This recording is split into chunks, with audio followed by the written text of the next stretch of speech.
तर असं काय आहे ज्याला आपण आत्मज्ञान म्हणत आहोत? समजा तुम्ही कधीच पाणी पिण्याचा अनुभव घेतला नाहीये आणि मी तो घेतलाय, आणि मी जर पाणी पिणं कसं वाटतं हे सांगायचा प्रयत्न केला, तर मी ते समजावून सांगू शकेन का? तर ते कसं वाटतं यावर बोलायला नको.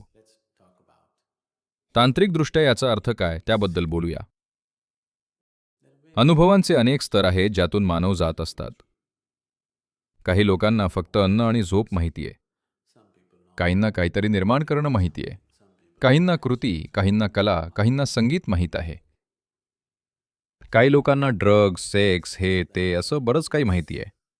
पण तुम्ही त्याकडे जर बारकाईनं पाहिलं तर मनुष्य नेहमीच जीवनाचा मोठा तुकडा मिळवण्याचा प्रयत्न करत असतो, नाही का? असं आहे की नाही? मग तो पैसे कमवायला, सुख मिळवायला किंवा स्वर्गात जात असेल, त्यानं फरक पडत नाही. मंदिरात किंवा बारमध्ये जाणं हा प्रयत्न जीवनाचा मोठा तुकडा मिळवण्याचा आहे. हाच तर उद्देश आहे, असं आहे की नाही? सध्याच्या जीवनाच्या पातळीपेक्षा अधिक काहीतरी मिळवणं.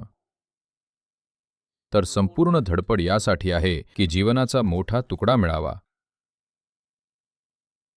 तर तुम्हाला जीवनाचे काही तुकडे मिळालेत, त्यातले काही चांगले, कदाचित काही कडू असतील. तुम्हाला जीवनाचा ठराविक तुकडा मिळालाय. समजा तुम्ही स्वतःसाठी ते संपूर्ण मिळवलं, तर मी त्याला आत्मज्ञान म्हणेन. आता तुम्हाला फक्त तुकड्यांची ओढ उरली नाहीये. तुम्ही खूप हावरट झाला आहात. तुम्हाला सर्व काही हवंय. तुम्हाला अनुभवातून जे काही जाणून घेता येईल ते तुम्हाला आत्ताच माहीत करून घ्यायचंय. जर तुम्ही हे साध्य केलं तर त्यालाच आत्मज्ञान म्हणतात. ते खूप कठीण आहे का? मुळीच नाही. आत्मज्ञानाबाबत सर्वात कठीण गोष्ट हीच आहे की ते अतिशय सोपं आहे आणि अगदी उघड आहे.